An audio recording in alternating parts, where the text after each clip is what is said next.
The following episode depicts gun violence and murder. Listener discretion is advised.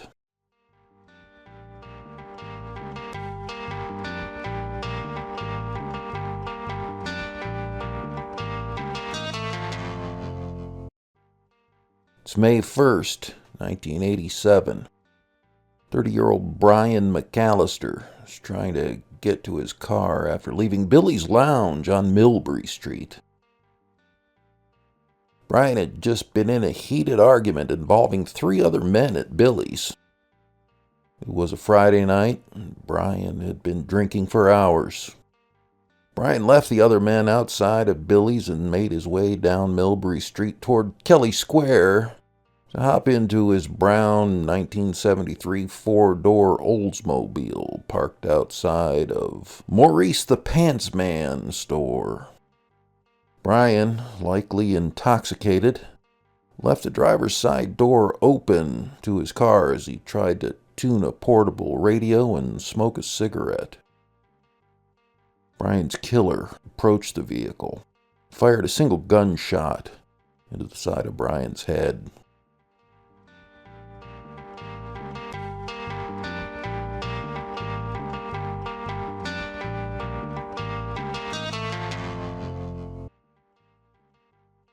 Unsolved Worcester is brought to you by the following sponsors. Follow the crowd through the doors of Donut Homies and say hi to Haley Noel, the donut queen of Worcester's Canal District. This month, the specialty donut shop features special flavors like strawberry shortcake and champagne glaze. Donut Homies is open inside the Worcester Public Market at 160 Green Street every Wednesday through Sunday at 11 a.m. Online ordering with delivery and pickup options is available at donuthomies.com. Follow Donut Homies on Facebook and Instagram for monthly menu drops, specials, and more. Donut Homies, everything sweeter with the homies.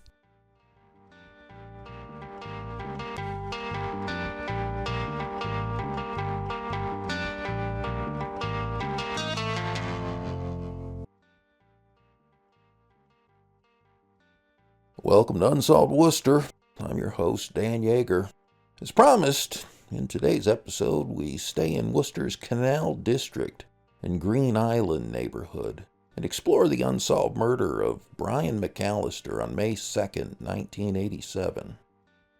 Brian's body was found hunched over in the front seat of his car on Millbury Street around 6:45 a.m. on Saturday, May 2nd, by a truck driver making a banana delivery to the former commercial fruit and garden stand at 48 Millbury Street. The truck driver told reporters that he initially thought Brian was just another drunk sleeping one off on Millbury Street, till he saw the blood coming from Brian's ear. Brian was pronounced dead by the medical examiner at 7:15 a.m. Brian was shot in the head. A bullet hole was found in his left temple. Police believe he was killed between 12:30 a.m. and 1:30 a.m. A woman living nearby told police Friday nights on Millbury Street were particularly loud and she didn't hear a gunshot. She did wake up around 3:45 a.m. Saturday morning to the city street sweeper making its way down Millbury Street. The street sweeper was circling around a parked Oldsmobile with Brian MacAlister dead in the driver's seat.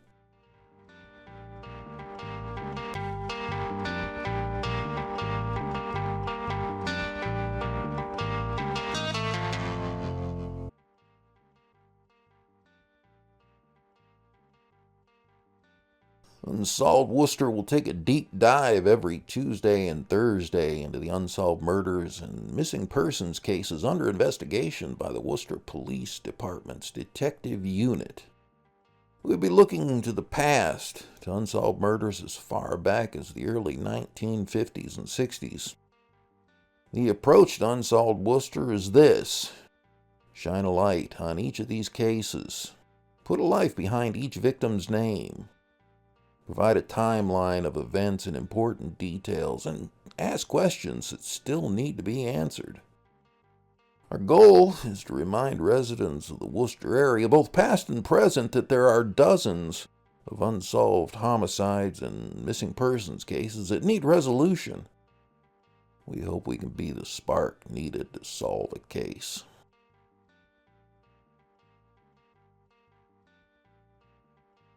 Before we go any further into the unsolved murder of Brian MacAlister, we would be remiss if we didn't give some background on Billy's Lounge, a bar that appears to be an unfortunate character in the story of Brian's murder, but one that stuck around for 4 decades in Worcester's Green Island neighborhood.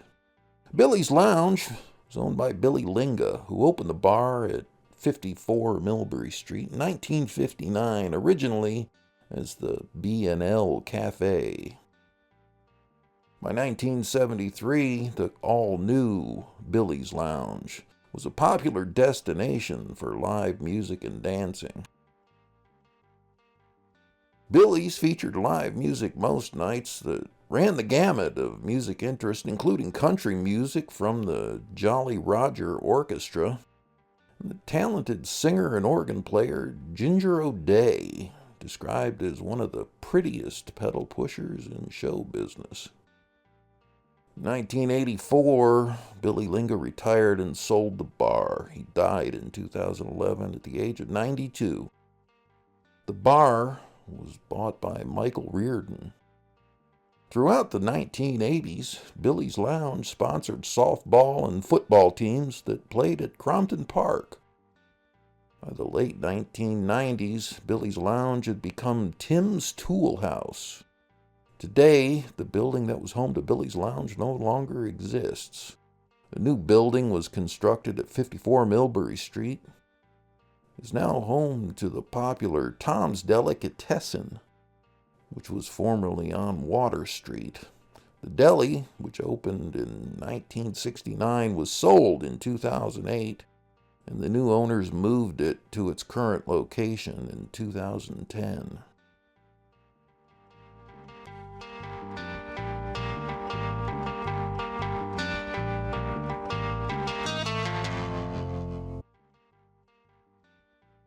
Brian MacAlister was a self-employed carpenter, following in his father James's footsteps.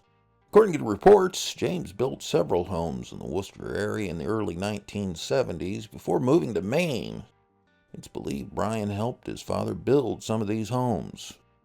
But Brian hadn't been working recently. He was apparently dealing with a serious injury at the time of his death. While we know how Brian was killed, it's why he was killed that eluded police in May 1987. What we do know is this: there was alcohol involved. After a long night of drinking, tempers were high during an intense argument at the former Billy's Lounge on Millbury Street. According to reports, Brian was a regular at Billy's Lounge. He and a friend, who wouldn't be named by police, had been drinking for a few hours at another Millbury Street bar before deciding to head over to Billy's. It's reported that Brian's friend was a regular at Billy's. What happens next at Billy's Lounge is similar to the incident we discussed in episode 4 this season with the unsolved murder of Eddie Wheeler in 1998.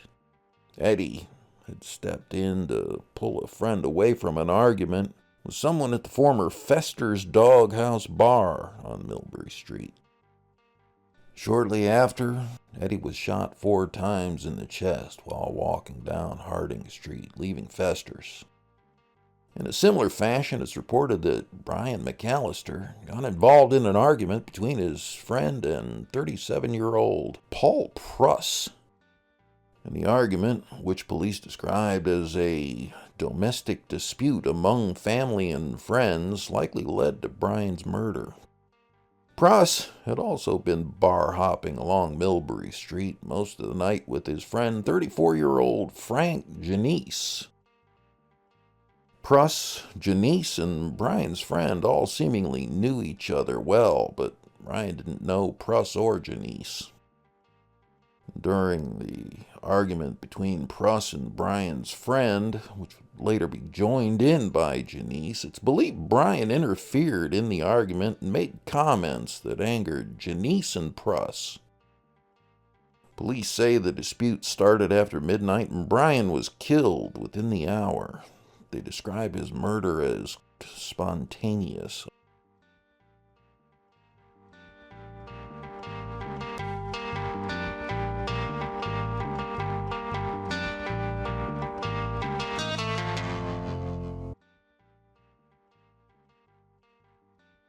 Just hours after Brian MacAlister's body is discovered in the driver's seat of his Oldsmobile on Millbury Street, police arrested both Janice and Pruss after interviewing witnesses that were at Billy's Lounge on May 1st. And while none of the witnesses named Janice or Pruss specifically, police believe they gathered enough information to place Janice as the one who shot and killed Brian, while Pruss was there alongside Janice as he fired his weapon. Janice, who lived at 37 Terrell Street, was charged with murder. He was arrested at 4 p.m. at his home on May 2nd, 1987. And, believe it or not, around the same time Janice was being arrested, police found Pruss back at Billy's Lounge drinking again. Pruss was charged with being an accessory before the fact of murder. Police described Janice and Pruss as old friends and regulars at Billy's Lounge. Both men were unemployed. Neither ever met MacAlister prior to the overnight argument at Billy's Lounge on May 1st. Janice and Pruss appeared in district court on May 5th, 1987. They both pled not guilty. Janice was held without bail and was ordered to Bridgewater State Hospital for 20 days to undergo observation for competency. Pruss was held on $50,000 bail.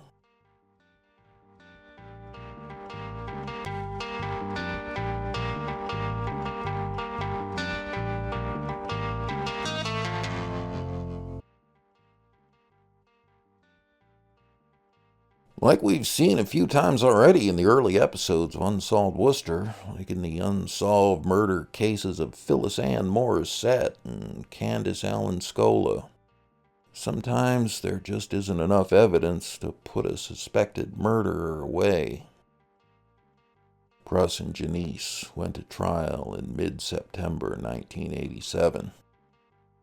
After a 2-day hearing, which ended on September 17, 1987, a Central District Court judge reviewed the evidence in the case against Pruss and Janice and found no probable cause to turn the case in the murder of Brian MacAlister over to a grand jury.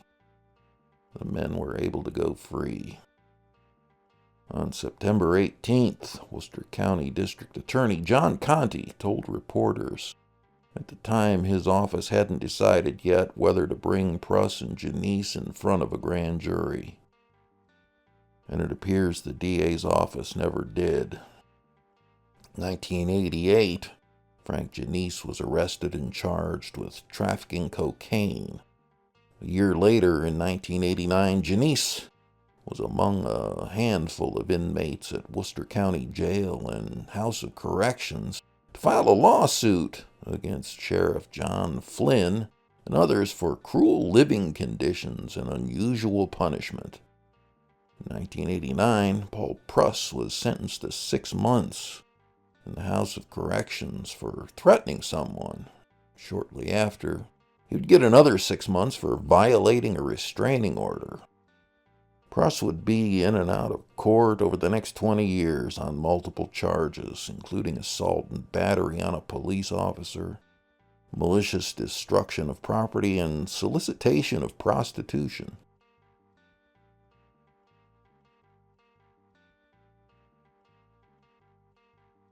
At the time of his death, Brian MacAlister lived in Spencer.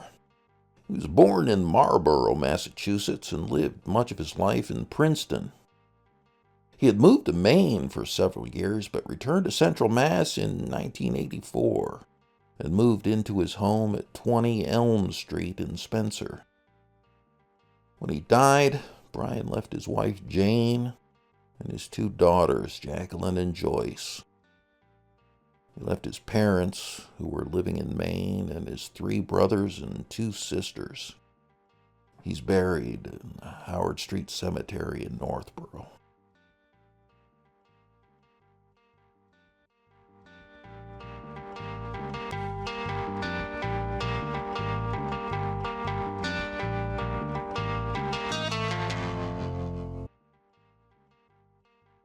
If you enjoyed listening to this episode, please consider clicking the like button for us. And if you subscribe, the next episodes will show up in your feed.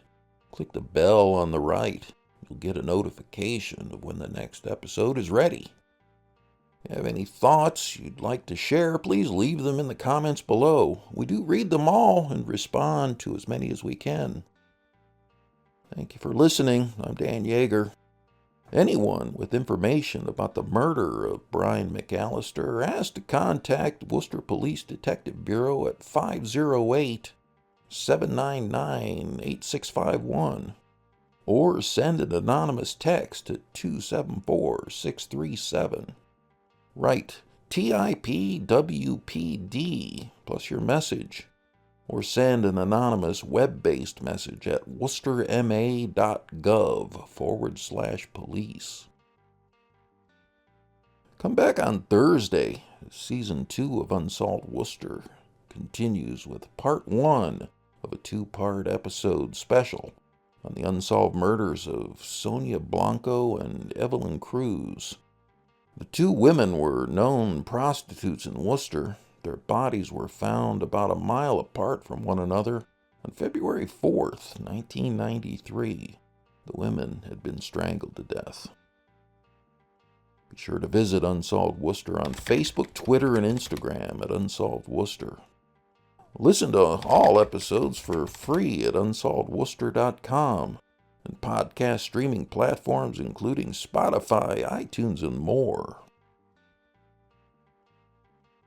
Special thanks to Worcester Public Library, the Worcester Police Department, the City of Worcester, Ron Scott at New England Sky Picks, and our sponsors for making this possible. The Unsolved Worcester podcast music is provided by Tom Lebelzik of the Worcester Jazz Collective. This episode of Unsolved Worcester is written and produced by Pat Sargent. Drone footage provided by New England Sky Picks. Videography and editing by Colin Turner. Victim images are courtesy of the Worcester Police Department. Sponsorship information announcer Chandler Walsh. Be sure to check out the video for this episode with exclusive aerial views and more on our Unsolved Worcester YouTube page. And don't forget to hit that subscribe button. Don't miss another episode. Click the notification button to get alerts when new episodes of Unsolved Worcester drop. This program is supported in part by a grant from the Worcester Arts Council and the National Endowment for the Arts. To find out more about how National Endowment for the Arts grants impact individuals and communities, visit www.arts.gov.